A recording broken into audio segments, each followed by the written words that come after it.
been preaching about God's mysterious plan. You know how often we hear that phrase used, and usually used badly. Usually you hear it from people who say that God is in charge of the whole world, and then we say, well, what about this tragedy or that tragedy? And they say, oh, it's all part of His mysterious plan. Well, we don't believe that, because God says He's the author of good, not of evil.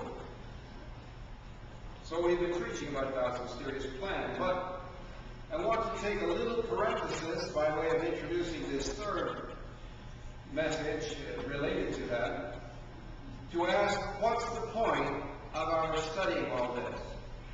What's the point of our learning what God's plan is? The point is that God is putting on a party. He's putting on a great feast. And He wants His house full. He's throwing a party. He doesn't want anyone left out. But we're free. Therefore, we need to be persuaded. We need to be invited and persuaded that it's a good party, it's worth going to, worth accepting the invitation. Well, God decided, against my better judgment, I should say, but He decided that we would be the ones that He would want to use to do the persuading. I have told Him many times, increasingly over the last 30 years that I've been with you, 29, that if He wanted this done right, He should have done it Himself. But He decided that the already persuaded would make the best persuaders. It may be that His experience with Mount Sinai contributed to His decision. Because when He chose Israel and wanted to talk to them and explain to them how to live, He came down on Mount Sinai and talked to them. They heard His voice directly, and it scared them blue. And they said to Moses, we can't handle this. You go talk to him, then you come back and tell us what He said. The mountain smoked. I mean, there's some excuse their being frightened. The noise of His voice was like thunder.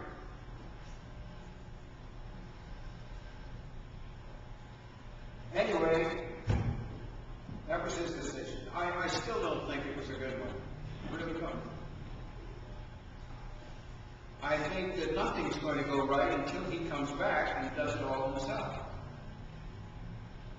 But that wasn't His plan, and this is very clear and it's unavoidable. His plan was that we should do it. And you're going to see that as we study through Ephesians, where we're seeing God's mysterious plan laid out in amazing detail. But His plan was to win the world through the church. Not only to win the world, but that through the church, Satan would be humiliated. And all the powers of the air that had gone with him would see how brilliant God's plan was. It was through the church that God intended to do this. Well, you can see His point. You can see His reasoning. We're in the family. I hope most of us are. And those in the family are in a good position to say, join our family. It's a good family. It's a good place.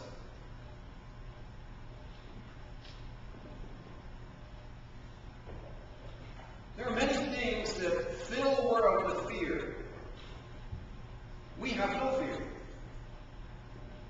We're safe. The Bible says that the fear of death keeps most of the world in bondage to evil.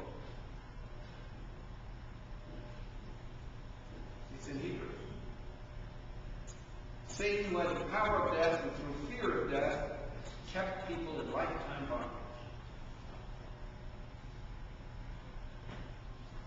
But we don't fear death. We take a deep breath and say, who cares? It's all right. We're going to paradise.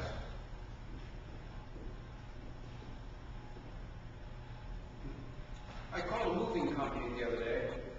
We haven't got a moving company yet.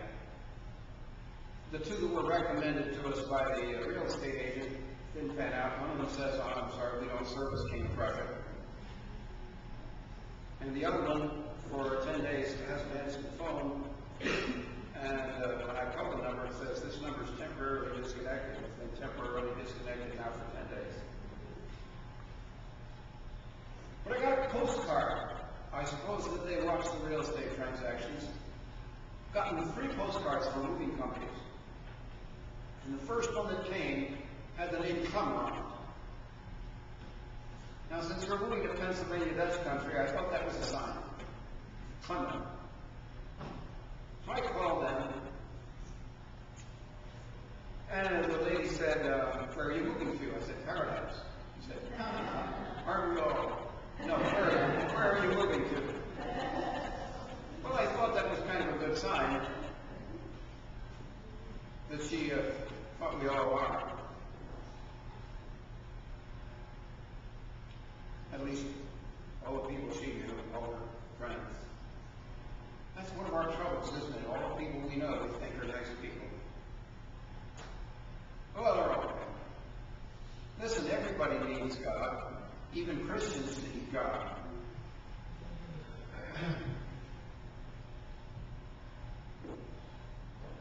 Or are you the ones who like to sing, I need thee once a year?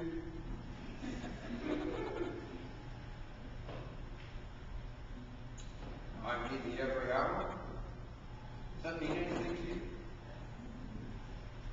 Well, God decided that we're saved, and since we're saved and we're not afraid of anything, that we'd be good ones to tell people how we escape fear.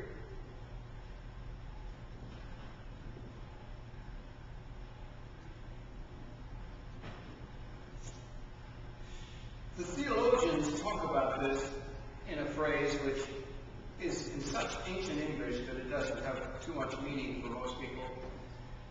The phrase is, it's in the beginning of most creeds. Truth is in order to goodness. And what that means in practical terms for what I've been trying to preach